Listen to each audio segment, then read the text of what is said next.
ഞാനിന്നൊരു ആവശ്യത്തിന് കോട്ടയം വരെ പോയിട്ടുണ്ടായിരുന്നു. അപ്പോൾ അതിൻ്റെ തൊട്ടടുത്തായിട്ട് ഒരു ചെറിയ ക്രാഫ്റ്റ് കട കണ്ടു. ക്രാഫ്റ്റ് കട കണ്ടപ്പോൾ ഒന്ന് കയറി നോക്കി വെക്കാമെന്ന് കരുതി. കയറി നോക്കിയപ്പോൾ കുറേ അധികം സാധനങ്ങളൊക്കെ ഉണ്ട്. പക്ഷെ നല്ല റേറ്റ് ആയതുകൊണ്ട് ഒന്ന് രണ്ട് സാധനങ്ങൾ എടുത്തിട്ട് ഞാൻ തിരിച്ചു പോന്നു. അപ്പോൾ അതൊക്കെ നിങ്ങളെ ഒന്ന് കാണിക്കാമെന്ന് കരുതി. ആദ്യത്തെ സാധനം ഞാൻ വാങ്ങിക്കണം എന്ന് വിചാരിച്ച് മീഷോയിലൊക്കെ ഇങ്ങനെ നോക്കിക്കൊണ്ടിരുന്ന ഒരു സാധനം തന്നെയായിരുന്നു ഇത്. നമ്മുടെ പൈപ്പ് ക്ലീനേഴ്സ് എന്ന് പറയുന്ന ആ ക്രാഫ്റ്റ് ഒക്കെ ചെയ്യുന്ന ഫ്ലവറൊക്കെ ഉണ്ടാക്കുന്ന ആ ഒരു ഐറ്റം ആണ്. ഒരെണ്ണത്തിന് 5 രൂപയായിരുന്നു ഇതിനുണ്ടായിരുന്നത്. അപ്പം ഞാനൊരു 6 എണ്ണമാണ് മൊത്തം എടുത്തത്. 2 കളേഴ്സ് എടുത്തു. നമുക്ക് ഫ്ലവർ എന്തെങ്കിലും ചെയ്ത് നോക്കാമെന്ന് കരുതിയിട്ടാണ്. വീഡിയോയിൽ കാണുന്ന കളർ അല്ല കേട്ടോ ഇതിന്. ശരിക്കും ഇതിന് നല്ലൊരു പിങ്ക്, ഡാർക്ക് പിങ്ക് കളറും ഒരു ലൈറ്റ് യെല്ലോ കളറും ആണ്. വീഡിയോയിൽ വേറൊരു കളറിലാണ് കാണുന്നത്. ഇത് വെച്ച് ചെയ്ത് നോക്കിയിട്ട് ശരിയാവുകയാണെങ്കിൽ ഇനി ബാക്കി വാങ്ങിയാൽ മതിയല്ലോ എന്ന് കരുതിയിട്ടാണ് ഇത്രയും മാത്രം വാങ്ങിയത്.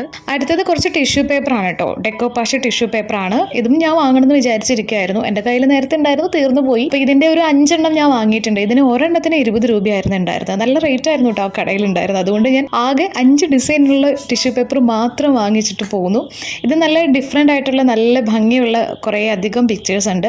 പിന്നെ കോഫി തീമിൽ വരുന്ന 2 ഷീറ്റും ഉണ്ട്. അപ്പോൾ അതൊക്കെ നമുക്ക് എവിടെയെങ്കിലുമൊക്കെ വിൻറ്റേജ് സ്റ്റൈലിലോ അങ്ങനെയൊക്കെ ഒപ്പിക്കാമെന്ന് കരുതിയിട്ട് വാങ്ങിച്ചുകൊണ്ട് പോകുന്നതാണ്. എനിക്ക് ഡെക്കോപോഷിൻ്റെ ഈ ഒരു ടിഷ്യൂ പേപ്പർ വെച്ചിട്ടുള്ള ക്രാഫ്റ്റ് വലിയ ഇഷ്ടമാണ്. ഞാൻ നേരത്തെ ഒത്തിരി ബോട്ടിൽ ആർട്ടൊക്കെ ചെയ്തിട്ടുണ്ടായിരുന്നു. അപ്പം നിങ്ങൾക്കത് ഇഷ്ടമാണോ എന്ന് പറയാം കേട്ടോ. ഈ ഒരു സാധനം കുറച്ച് നാളായിട്ട് വാങ്ങണമെന്ന് വിചാരിച്ചിരുന്നൊരു സാധനമായിരുന്നു. പക്ഷെ ഞാൻ ഉദ്ദേശിച്ച ഐറ്റം എനിക്ക് കിട്ടിയില്ല. ഞാൻ ഇതിൻ്റെ ഹാർട്ട് ഷേപ്പാണ് വിചാരിച്ചിട്ടുണ്ടായിരുന്നത് വാങ്ങണമെന്ന്. പക്ഷേ ഹാർട്ട് ഷേപ്പ് ഞാൻ കുറേ തപ്പി നോക്കി, അത് ഉണ്ടായിരുന്നില്ല. അതുകൊണ്ട് 2 എണ്ണം മാത്രം വാങ്ങിയിട്ട് പോന്നു. ഒരെണ്ണം ചെറുതും ഒരെണ്ണം വലുതുമാണ്. രണ്ടിനും 2 റേറ്റ് ആണ് കേട്ടോ. ഒരെണ്ണത്തിന് 90 രൂപയും ഒരെണ്ണത്തിന് 140 രൂപയായിരുന്നു ഉണ്ടായിരുന്നത്. ഓൺലൈനിൽ ഇതിനൊക്കെ വില കുറച്ച് കിട്ടുന്നതാണ്. ഇതിപ്പോൾ അങ്ങ് കണ്ടപ്പോൾ ഞാനങ്ങ് വാങ്ങിയതേ ഉള്ളൂ. അപ്പോൾ ഇത് നമ്മളിങ്ങനെ പേപ്പറിലൊക്കെ വെച്ചിട്ടൊന്ന് പ്രസ് ചെയ്ത് കൊടുത്തിട്ടുണ്ടെങ്കിൽ നമുക്ക് അതിൻ്റെ ഷേപ്പിൽ ഇങ്ങനെ കിട്ടും. അപ്പോൾ ഹാർട്ടൊക്കെ ആണെങ്കിൽ കുറച്ചുകൂടെ ഭംഗിയുണ്ടാവും. ഇതിപ്പോൾ ഫ്ലവറിൻ്റെ ഷേപ്പിലാണ് കിട്ടുന്നത്. എന്തായാലും കുഴപ്പമില്ല, എനിക്ക് ഇഷ്ടപ്പെട്ടു. ശരി, നന്നായിട്ടൊന്ന് പ്രസ് ചെയ്ത് എടുക്കണം. നമ്മൾ ആദ്യമായിട്ട് ചെയ്യുന്നതുകൊണ്ടായിരിക്കണം കുറച്ച് ബലം പിടിക്കേണ്ടി വന്നു. പിന്നെ ഞാൻ വാങ്ങിയത് ഈ ഒരു ബ്രഷ് പെന്നാണ് കേട്ടോ. ഇതൊരു കാലിഗ്രാഫി ബ്രഷ് പെന്നാണ്. അപ്പം ഞാൻ കാലിഗ്രാഫി ഇപ്പോൾ പ്രാക്ടീസ് ചെയ്യുന്നുണ്ട്. എൻ്റെ ഇംഗ്ലീഷിലെ ഹാൻഡ് റൈറ്റിംഗ് അത്ര ഭംഗിയുള്ള ഹാൻഡ് റൈറ്റിംഗ് അല്ല. മലയാളം അത്യാവശ്യം കുഴപ്പമില്ലാത്ത ഹാൻഡ് റൈറ്റിംഗ് ആണ്. ഇംഗ്ലീഷ് അത്ര പോരാ. അപ്പം ഞാൻ കാലിഗ്രാഫിയൊക്കെ ഇപ്പോൾ ഇങ്ങനെ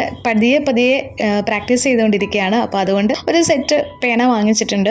ബ്രഷ് പെന്നാണിത്. ഇതിൽ 12 കളേഴ്സ് വരുന്നുണ്ട് കേട്ടോ. അത്യാവശ്യം കൊള്ളാവുന്ന ഇതാണ്. എഴുതി നോക്കിയിട്ടും കുഴപ്പമില്ല. നമുക്കിനി കാലിഗ്രാഫി പെറ്റേഴ്സിലൊക്കെ എഴുതി വരുമ്പോഴത്തേക്കും നല്ല ഭംഗിയായിരിക്കും കാണാനായിട്ട്. അപ്പോൾ ഇതും കൂടി വാങ്ങിയിട്ടുണ്ട്. ഇതിന് 250 രൂപയായിരുന്നു റേറ്റ് ഉണ്ടായിരുന്നത്. ഇന്ന് കാണിച്ച ഐറ്റത്തിൽ നിങ്ങൾക്ക് ഏറ്റവും ഇഷ്ടപ്പെട്ട ഐറ്റം ഏതാണെന്ന് താഴെ കമൻറ്റ് ചെയ്യാം കേട്ടോ. ഓക്കെ, അപ്പോൾ അടുത്ത വീഡിയോയിൽ കാണാം. ബൈ.